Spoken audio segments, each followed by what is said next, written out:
హల్లెలూయా! దేవునికి స్తోత్రం. సృష్టికర్త అయిన యేసుప్రభు వారు పరిశుద్ధ గ్రంథం నుండి ఈరోజు మన కొరకు ఇస్తున్న వాగ్దానం యోహాను సువార్త 2వ అధ్యాయం 10వ వచనం.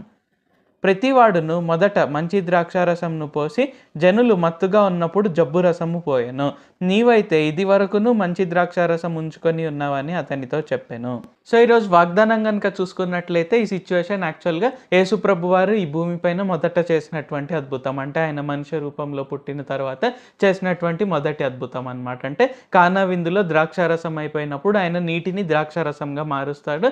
అయితే ఇక్కడ ఏంటి, అక్కడున్న విందు ప్రధాని మెచ్చుకుంటాడనమాట. ఏంటంటే అతన్ని పెండ్లి కుమారుడిని మెచ్చుకుంటాడనమాట. ఏంటంటే ఏమంటారు, జనరల్గా మంచి రసం అనేది మొదట్లో పోస్తారు, జనులు మత్తుగా అయిపోయిన తర్వాత జబ్బు రసం పోస్తారు, కానీ నీవు మాత్రం ఇది వరకు కూడా మంచి రసాన్ని ఉంచుకున్నావు అని అక్కడ విందు ప్రధాని పెండ్లి కుమారుడిని పొగుడతాడనమాట. సో ఆ విధంగా ఏంటి, యేసుప్రభు వారు మన జీవితాల్లో కూడా ఆయన మనకు ఎప్పుడు కూడా ద బెస్ట్ అనేది లాస్ట్లో ఇవ్వాలని ఆశిస్తూ ఉంటారు. అంటే ముందెప్పుడు ఆశీర్వదించరని కాదు, కానీ ఆయన లాస్ట్లో ఏంటంటే ముగింపు అనేది ఘనంగా ఉండాలని కోరుకుంటారు. సో మనం ఇప్పుడు సంవత్సరాంతంలో ఉన్నాం. సో మనలో చాలామంది ఏమనుకుంటూ ఉంటామంటే, నాకు యేసుప్రభు వారు ఇచ్చిన వాగ్దానం నెరవేర్చలేదు, ఆయన నన్ను ఇంకా ఆశీర్వదించలేదు, నాకు ఇంకా ఆరోగ్యాన్ని ఇవ్వలేదు, నాకు ఇంకా ఉద్యోగాన్ని ఇవ్వలేదు, నాకు ఇంకా వివాహం జరిగించలేదు, నాకు ఇంకా పిల్లల్ని ఇవ్వలేదు అని మనలో బాధపడుతుండవచ్చు కొంతమంది. అయితే యేసుప్రభు వారు ఈరోజు మనకందరికీ ఏం చెప్తున్నారంటే, మీ ముగింపు ఖచ్చితంగా ఘనంగా ఉంటుంది. ఈ సంవత్సరం అనేది ఖచ్చితంగా ఘనంగా ముగుస్తుంది.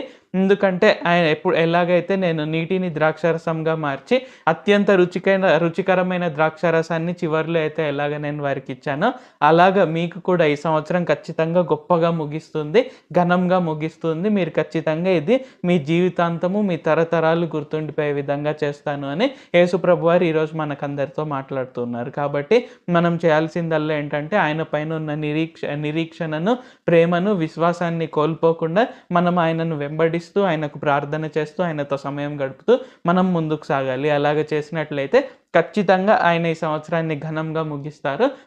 మనకి ఇందులో రెండో ఆలోచనే అవసరం లేదు. ప్రార్థించుకుందాం.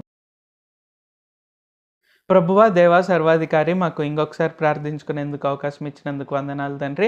మీరు మా కొరకే చేసిన ప్రతి ఒక్క మేలుని బట్టి మీకు వందనాలు, స్తుతులు, స్తోత్రాలు తండ్రి. ఈరోజు వాగ్దానంని బట్టి వందనాలు తండ్రి. మీరు ఎలాగైతే నీటిని ద్రాక్షారసంగా మార్చి అత్యంత రుచికరమైన ద్రాక్షారసాన్ని చివరిలో ఎలాగ వారికి అందించారో, మా సంవత్సరాంతం కూడా అలాగే ముగుస్తుంది అని తెలియజేసినందుకు వందనాలు తండ్రి.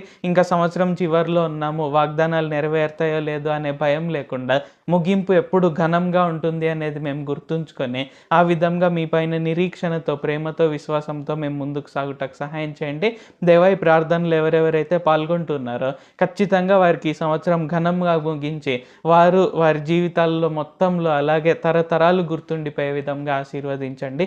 నజరేయుడైన సర్వశక్తిగల యేసుక్రీస్తు నామంలో ప్రార్థిస్తున్నాం తండ్రి. ఆమేన్. Thank you Jesus. దేవుడు మిమ్మల్ని ఆశీర్వదించును గాక.